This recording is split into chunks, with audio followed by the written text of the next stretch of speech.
Germany experienced an unprecedented pharmacological transformation between 1933 and 1945.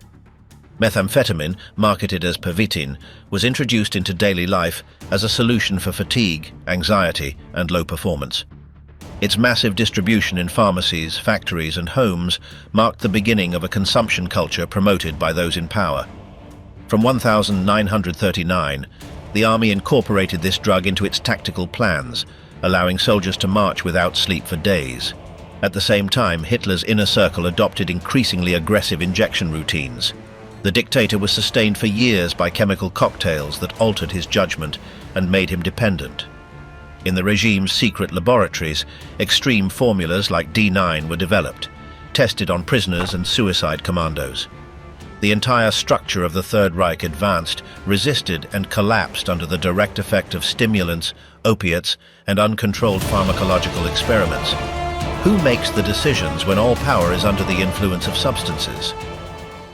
In 1933, the new regime assumed absolute control in Germany. From the beginning, its public discourse targeted everything it considered a threat to the purity of the people. Among its targets were stimulant and sedative substances, which it labeled social poisons. The party's propaganda promoted an image of iron health, and the state imposed severe regulations to persecute consumers, permissive doctors, and distributors. However, while this image of moral purity was being sold, a potent compound began to circulate unchecked. That same year, in the Berlin district of Adlershof, the pharmaceutical company Temmler installed its new facilities. Chemical development accelerated due to the political climate that favored Aryan companies after expelling Jewish owners from rival factories. The company opted for a compound synthesized decades earlier in Japan, a variant of methamphetamine. Its laboratory head, Fritz Hauschild, found a stable and marketable form of the active ingredient. In October of 1937, they registered the patent with a simple name, Pervitin. The product began to be distributed in 1938. It came in metal boxes decorated with curved letters and contained small pills of 3 milligrams. The substance promised more energy, greater mental clarity, and a rapid mood recovery. It acted directly on the nervous system, activating neurotransmitters like dopamine and norepinephrine. The effects were immediate: euphoria, decreased appetite, greater physical endurance, and a sustained feeling of power. Its ability to eliminate sleep made it a perfect solution for a country obsessed with performance. The launch campaign was not modest. Inspired by American marketing strategies, Temmler covered streetcars, buses, and urban columns with advertisements for the new product. Every doctor in Berlin received a personalized letter with free samples and a pre-stamped card to send their observations. Within a few days, Pervitin was already being sold without a prescription in any pharmacy. The state not only allowed it, it indirectly encouraged it by not including it in the restrictions of the moment. The reception was immediate. Students used it to perform in exams without rest. Night shift nurses depended on it to stay awake. Telephone operators, typists, and factory workers began to integrate it into their daily routine. Its sale was not limited by age or profession. Even bakers and delivery drivers reported improvements in their work pace. Pervitin became an everyday object. Consumption expanded from working-class neighborhoods to ministerial offices. Doctors, far from warning about risks, collaborated in its dissemination. Some prescribed it to combat fatigue, mild depression, or even loss of libido. It was also recommended for women with apathy or domestic tiredness. Many housewives incorporated it as a quick solution to stay active. In some homes, the boxes were kept next to coffee or sugar. Temmler even launched a version in the form of chocolates, Hildebrand chocolates, which contained up to 14 milligrams per serving. The advertising slogan was direct: Hildebrand chocolates, always a pleasure. Each box could contain enough dose to generate dependence in a few days. The acceptance of the product did not stem from a direct order from the regime. It was a massive and spontaneous adoption, motivated by a culture that demanded constant productivity and energy. The myth of the regenerated, active, and focused nation found its ideal chemical ally in Pervitin. Silently, methamphetamine consumption became part of the lifestyle of the new order. The political environment favored this dynamic. Germany had set out to show the world its recovery after the collapse of the previous decade. Employment rates grew, Factories filled, and propaganda showed a country awake and on the move. In that climate, any help that allowed maintaining that pace was welcome. No one questioned the need to function at full capacity, and no one asked about the side effects. For the pharmaceutical industry, it was a golden age. Companies like Merck, Bayer and Boehringer Ingelheim expanded their production of stimulant compounds. While the consumption of morphine and cocaine decreased due to restrictive measures, sales of products like Pervitin grew uncontrolled. The logic was clear. If a substance helped fulfill duty, there was no reason to stop it. The state also saw no reasons to do so. By mid-1938, Temler expanded its presence in clinics and hospitals. The medical use of Pervitin was promoted for minor surgical interventions, post-operative depressive states, and slow convalescences. Some doctors considered it a useful tool to accelerate emotional recovery. The institutional environment no longer distinguished between medicine and performance enhancement. The product's rise also captured academic attention. University professors published studies with positive results on the use of methamphetamine in healthy subjects. Improvements in reflexes, mental agility, and decision-making were highlighted. The only condition was not to abuse the dose. In some laboratories, self-administration experiments were carried out among the researchers themselves. The conclusions were always favorable: more clarity, more concentration, less fatigue. At the same time, some psychiatrists warned about a rebound effect. Once the stimulus passed, many consumers reported anxiety, apathy, or episodes of confusion. However, these observations remained outside the dominant discourse. No one wanted to curb the enthusiasm for a substance that seemed to solve all performance problems. The phenomenon reached such wide levels that several companies adopted it as part of the work environment. In some factories, supervisors offered the pills during shift changes. They became part of the production protocol, just like the uniform or the time clock. In administrative offices, they were used to accelerate tasks or maintain concentration during long meetings. In call centers, they helped sustain attention during the nights. Germany became accustomed to functioning stimulated. Official rhetoric did not change. The regime continued to promote a society free of vices. But reality showed something else. Pervitin was not perceived as a drug, but as a useful tool. The same propaganda that attacked alcoholism and the degenerate weaknesses of the previous era tolerated the distribution of pills that profoundly altered the nervous system. Everything that helped the collective objective was absorbed by the social machinery without resistance. By the end of 1938, pharmacies nationwide were registering massive sales of the product. Temler produced millions of pills per week. In many homes, the medicine was already part of the usual medicine cabinet. The term drug did not even appear in conversation. It was simply a reinforcement, a complement to the national effort. In those months leading up to the global conflict, Germany appeared organized, fast, and fully active. The streets were full of energetic workers, enthusiastic employees, and students studying without rest. But beneath that image of collective discipline, a silent dependence was expanding. An entire society had latched onto a chemical impulse that had not yet shown its toll. The country continued to feign strength, but what was being built into the foundations was not just productivity. It was a habit, a necessity, a socially approved addiction. In September of 1939, the first tanks crossed the Polish border. The Wehrmacht advanced with a speed that surprised even its commanders. Each unit seemed to move without pause, covering kilometers without stopping even to sleep. It was the beginning of a new, aggressive and fast strategy, the Blitzkrieg. But behind that overflowing energy there was an impulse that came not only from training or ideological enthusiasm. It came in pills. Before the fighting began, military commanders had taken note of a civil phenomenon. The widespread use of Pervitin in Germany had caught the attention of the Army's medical corps. The substance had demonstrated its ability to reduce fatigue, eliminate sleep, and keep those who took it alert for long periods. The Medical Directorate, headed by Dr. Otto Ranke, director of the Institute of Military Physiology, saw in this compound a perfect tool to enhance marching troops. Ranke conducted tests with soldiers in controlled exercises. They were given methamphetamine before simulating forced marches, prolonged vigils, and night maneuvers. The results were conclusive. Those who took Pervitin endured more, thought faster, and withstood cold and hunger with greater fortitude. Ranker did not hesitate to recommend its inclusion in combat equipment packages. This is how the drug went from the civilian first aid kit to military regulations. Each soldier received a package with several pills before a prolonged operation. The content was discreet, but its effects were immediate. In the offensives on Poland, the battalions advanced day and night without pauses. Armored vehicles overcame obstacles with unusual energy, while infantry troops continued walking kilometers with barely a few hours of rest. In many cases, they marched more than 3 days without closing their eyes.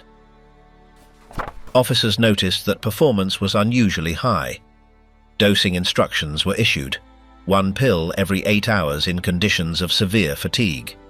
The recommendations were accompanied by basic warnings, although in practice many soldiers doubled or tripled the dose. The feeling of invulnerability was immediate. Some described that after ingesting it, the body reacted as if it had slept an entire night. Letters sent from the front confirmed the phenomenon. The young artilleryman Heinrich Böll, who years later would win the Nobel Prize in Literature, wrote to his parents asking for more pills. In his words, the product helped him stay awake during night watches, and he thanked its wonderful service, especially during bombings. He asked for more to be sent to him with complete naturalness, as if it were tobacco or bread. In another note, he confessed that he was writing with 2 hours of sleep, but calm, because Pervitin would soon start to take effect. Böll was not an exception. Methamphetamine became part of the daily life of the German soldier. From the Western Front to rear positions, thousands of men depended on the pill to maintain the pace imposed by the lightning strategy. It was estimated that during the campaign of France in 1940, the army distributed more than 35 million tablets. The result was a relentless offensive. Motorized divisions crossed Belgium, Holland and Luxembourg in record time. In a few days, they reached the heart of northern France. Fatigue did not stop the soldiers. The drug eliminated any trace of exhaustion. Although commanders continued to insist that its use should be moderate, in practice it was common to take more than prescribed. Some combatants used the pills to not sleep for 5 consecutive days. The consequences began to manifest soon. Excess methamphetamine caused episodes of tremors, prolonged insomnia, mild hallucinations and aggression. Some soldiers suffered nervous breakdowns after several cycles of use. Command orders recommended breaks of 24 to 48 hours after 3 days of continuous consumption, but in the midst of an offensive, that pause was not always viable. The priority was to advance. At a strategic level, commanders celebrated the effects. Units were capable of moving with unprecedented intensity. The enemy could not anticipate them. In some cases, German troops appeared at key points before Allied maps even contemplated that possibility. The use of Pervitin allowed the elimination of traditional pauses for sleep or fatigue. Fighting occurred in extended cycles. The war entered a chronometric dimension, fueled by chemical substances. Otto Ranker, satisfied with the results, published internal reports highlighting the positive impact of methamphetamine on combat efficiency. He stated that it was a tool for biological adaptation to the new military pace. According to his analyses, soldiers managed to maintain levels of alertness and coordination during prolonged operations without reducing their tactical capacity. Although some side effects were inevitable, the immediate benefit outweighed the disadvantages. Despite the risks, requests for Pervitin from the fronts grew. It became an expected part of the marching equipment. New recruits received it as part of the basic first aid kit. In some cases, officers allowed its use during guard shifts to prevent oversights. Its use was integrated into logistical routines. It was transported with ammunition, provisions and rations. In rest quarters, soldiers spoke of the pills as another strategic resource. They called them energy bombs, wake the dead, or simply the boost. Some exchanged doses for cigarettes, coffee or minor favors. Its use, although technically controlled, became informal and unregulated. The need to perform justified any excess. With the passing of months, cases of physical collapse began to multiply. Military doctors attended to combatants who could not sleep even after having stopped consuming. Others suffered episodes of anxiety, blurred vision or momentary loss of orientation. The line between productive wakefulness and delirious exhaustion became blurred. In parallel, reports of collateral effects emerged. Soldiers who, after days of activity, lost control in minor situations, became impulsive or aggressive for no apparent reason. The High Command began to consider these consequences as an inevitable part of the new type of war. A logic of planned attrition was adopted: squeeze men while they were useful and then replace them. In 1941, troops were mobilized for a new massive operation, the invasion of the East. The advance into Soviet territory demanded a greater effort than any previous campaign. The distances were enormous, the climate more extreme, and the resistance fiercer. To sustain that pace, the demand for Pervitin intensified. The Eastern Front exposed a new dimension of the problem. In the long columns crossing Ukraine or Belarus, soldiers no longer took the substance as support. They depended on it to stay on their feet. Reserves were quickly depleted, and in some cases, they were rationed with priority to direct combat units. Medical orders tried to curb abuse, but circumstances forced the supply to be kept constant. The drug, which initially presented itself as exceptional aid for critical moments, transformed into a structural necessity. Without it, many units stopped. The body ceased to respond. Natural resistance was no longer enough. The German military body had built its offensive capacity on an artificial base, and that base began to fracture. When the winter of 41 arrived, the Eastern Front froze. Soviet resistance, the vastness of the territory, and the drop in temperatures halted the advance. Conditions were different. Pervitin did not provide warmth, nor did it cure hunger or rebuild damaged muscles. It only kept exhausted men awake, increasingly deteriorated, increasingly broken. Thus ended the fastest stage of the war. What began as an invincible march, fueled by a small pill, ended in a static front, where exhausted bodies began to demand their toll. In the spring of 1936, a telephone call changed the course of medicine at the pinnacle of the Third Reich. Dr. Theodor Morell, a private physician known in Berlin for his skill with injections and his alternative treatments, was contacted by Hitler's inner circle. It was not a common summons. The order came from the party leadership with direct instructions to attend to Heinrich Hoffmann, the regime's official photographer. Morell moved to Munich. He discreetly attended to the patient, treated a persistent urinary infection with his usual methods, and as a reward, was invited to a dinner at Hoffmann's own home. That night, among the diners, was the Führer himself. During the evening, Hitler became interested in how Morell had resolved his old comrade's medical problem. It was then that the leader of the Reich spoke to him about his own ailments: stomach discomfort, constant colic, abdominal bloating, and chronic fatigue. Morell, accustomed to offering quick solutions, proposed a treatment based on live intestinal bacteria, Mutaflor. The product, developed by Dr. Alfred Nissel, was composed of resistant bacterial strains found in a soldier who had endured the Balkan campaigns without falling ill. Hitler agreed to try it. The effects were immediate. His symptoms were relieved in a few days. Satisfied, he appointed him his personal physician. From then on, Morell became a key figure within the dictator's private routine. He started with injections of vitamins, glucose, mineral compounds, and circulatory preparations.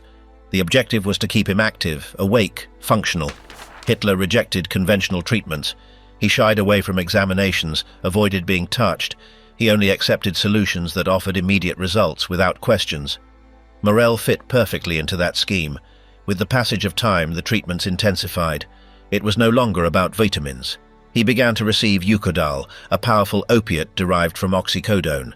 The medication, originally designed to relieve acute pain, was administered by Morell as an energy booster. He also introduced Vitamultin, a cocktail of stimulants, and occasionally reinforced the sessions with nasal cocaine in solutions for the mucous membrane. Each injection was a different combination. Each day required a new dose. The physical change soon became visible. Hitler went from appearing weak to exhibiting an artificial vitality. He spoke faster, walked agitatedly, reacted abruptly. Some noticed that he perspired more than usual. Others commented on his tremors in his left hand. His skin turned paler, his voice more tense. Meetings became increasingly unpredictable. He alternated moments of euphoria with long silences or impulsive outbursts. The entourage reacted with different attitudes. Joseph Goebbels tolerated Morell's presence, although he considered him rude and repulsive. Hermann Goering openly despised him. Heinrich Himmler avoided any comment, but privately expressed distrust. Despite the complaints, no one could displace Morell. Hitler publicly defended him as the only one capable of keeping him in condition to govern. He affirmed that without him, his ailments would have paralyzed him. The pace of injections increased. By 1942, Morell administered several doses per day. Each treatment was precisely noted in a private clinical record. The substances varied according to the dictator's mood. If he was tired, he used stimulating boosters. If he had pains, he added analgesics. If he was anxious, he combined opiates with muscle relaxants. Each dose became a tool to shape his physical and mental state. Hitler's isolation also grew. He spent more time at his headquarters, avoided direct contact with high-ranking officials, and trusted only a few assistants. Morel was one of the few with free access to his room. He accompanied him on trips, meetings, speeches, and even private meals. He prepared infusions, tonics, and adjusted the doses according to his reactions. His influence surpassed that of any traditional physician. Meanwhile, other members of the circle of power also began to imitate these habits. Some SS commanders received similar injectable preparations. Booster injections became a trend among high-ranking officials. It was not uncommon for ministers, advisors, or trusted secretaries to ask Morel for small doses before a speech, a negotiation, or a tour. Chemical dependence progressively settled among the pillars of the regime. Hitler's situation, however, was different. His link with the substances was not occasional but constant. Every morning began with an injection. During the day he received more, according to Morel's internal schedule. Nights were accompanied by preparations that helped him digest or fall asleep. Decisions were made amidst a pharmacological haze. The supreme commander of the Reich no longer functioned without chemical intervention. His closest aides noticed it. Some justified it as a medical necessity. Others began to doubt his judgment. Reports became more imprecise, orders more impulsive. His tone of voice became more irritable. Meetings were shortened. Sometimes days passed without him appearing in public. On other occasions, he showed boundless energy, gave extended speeches, or demanded complex maneuvers without consulting the general staff. Morel's records reveal that between 1943 and 1944, Hitler received injections combining at least 20 different substances. Some were legal, others were not authorized for regular medical use. They included hormonal extracts, sedatives, alkaloids, and experimental compounds, all with the aim of keeping the Führer active, focused, and pain-free. During those years, the dictator's routine became completely tied to his physician's hand. Morel organized the schedules, controlled access, and even decided when Hitler could receive visitors. Military personnel and officials had to wait outside while the applications were being administered. The German leader's calendar became subordinate to the needle's. Side effects became evident. Weight loss was progressive. Irritability increased. Tremors became permanent. Dark circles under his eyes became more pronounced. Some assistants spoke in low voices about his sour breath and the difficulty in maintaining concentration. Others mentioned that he seemed to live in a state of constant tension, as if he never fully rested. Despite everything, Hitler continued to trust Morel. He called him with affection, kept him close in all his residences, and protected him from internal criticism.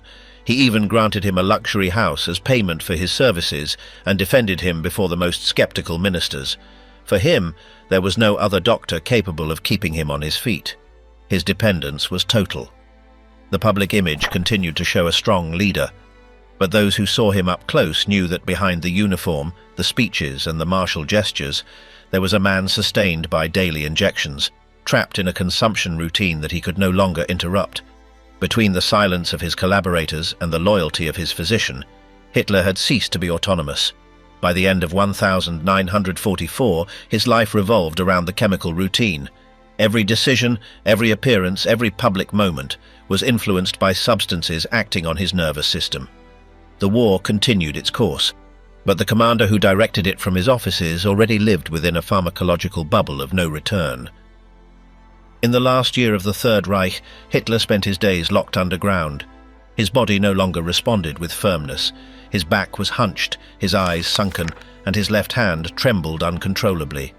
Meetings were brief. Orders came out between nervous pauses. Every decision was accompanied by an injection. The pharmacological routine had become the dictator's only support. Dr. Morel continued injecting him daily. It was no longer about maintaining his energy, but about keeping him on his feet. The doses included stimulants, opiates, and mixtures with synthetic derivatives not found in common medical manuals. In the Berlin bunker, surrounded by destruction, Morel adjusted the vials and applied the substances as bombs fell on the surface. Hitler, mentally and physically deteriorated, still believed in the possibility of a counteroffensive. His gaze would wander during reports. He listened with difficulty. He gave orders disconnected from reality. He did not sleep more than a few hours. Each day was sustained by syringes. His nervous system was subjected to a cocktail of substances that altered his perception, his judgment, and his endurance. Morel, exhausted by the pressure, began to register episodes of extreme stress. He no longer had control over the patient's reactions. The responses were unpredictable. Sometimes, after the injection, Hitler seemed to regain strength for minutes. On other occasions, he remained in absolute silence. There were days when he did not speak for hours. Then he would demand early morning meetings or give disordered speeches to his officers. Meanwhile, the SS promoted parallel projects to regain the initiative on the front. One of them was the development of compound D-neat. This formula combined cocaine, morphine, and methamphetamine. Its objective was to create soldiers capable of enduring pain, ignoring fatigue, and carrying out suicidal missions without questioning. The first trials were conducted in concentration camps, with prisoners used as test subjects. The compound was also applied to special units selected for sabotage, resistance attacks, and nocturnal operations. Soldiers drugged with D-neat could walk kilometers without stopping, resist severe wounds without complaining, and stay awake for days. But the side effects were brutal: hallucinations, physical collapses, acute paranoia, and total loss of free will. In the last weeks of the conflict, groups of suicidal commandos formed by drugged volunteers emerged. They were sent to slow enemy advances with no return missions. Their bodies were found with dilated eyes, paralyzed hearts, or convulsing in trenches. Some continued walking aimlessly after their units had been annihilated. They no longer distinguished orders, nor recognized faces. Their consciousness had disappeared under the drugs. In the concentration camps, the situation also reached extreme levels. Faced with the chaos, some supervisors authorized the administration of substances to prisoners to subdue them, punish them, or experiment. In places like Sachsenhausen and Mauthausen, inmates were forced to consume compounds similar to D-neat to evaluate how much they could resist before collapsing. Sometimes, new formulas were sought for testing. In others, they were simply supplied to entertain the officers with their degradation. Many fell to the ground with convulsions. Some walked in circles for hours until losing consciousness. Others collapsed without knowing their names. The doctors who directed the experiments recorded each reaction as part of useless statistics. Scientific results were no longer sought. It was a routine of desperation, cruelty, and chemical uncontrollability. On the home front, the collapse was evident. Entire troops received Pervitin pills without dose control. Orders became contradictory. Soldiers spent days without sleeping. They marched until they collapsed. They dehydrated without realizing it. In field hospitals, doctors treated symptoms without understanding the causes. Some combatants arrived with complete agitation. Others were immersed in catatonic states. Records from the era show that between January and April of 1945, deliveries of Pervitin to isolated units multiplied.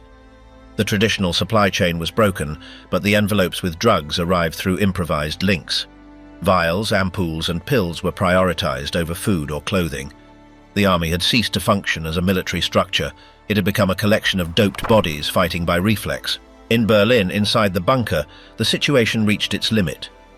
Morel no longer knew what to give Hitler. The injections lost effect. Reactions became more violent or more subdued. Sometimes Hitler screamed during applications. At other times, he did not respond at all. There were days when he stood without speaking, staring into space. Occasionally, he would rant aloud, mentioning armies that no longer existed or generals who had died. The bunker staff lived in a state of permanent tension. The rooms smelled of medicinal alcohol, sweat, and dampness. Voices were muted. No one knew how long they would last. Escape routes, minimum doses to stay active, and decisions that no longer followed any logic were discussed. Some officers asked Morel for injections to calm down. Others sought ways to escape.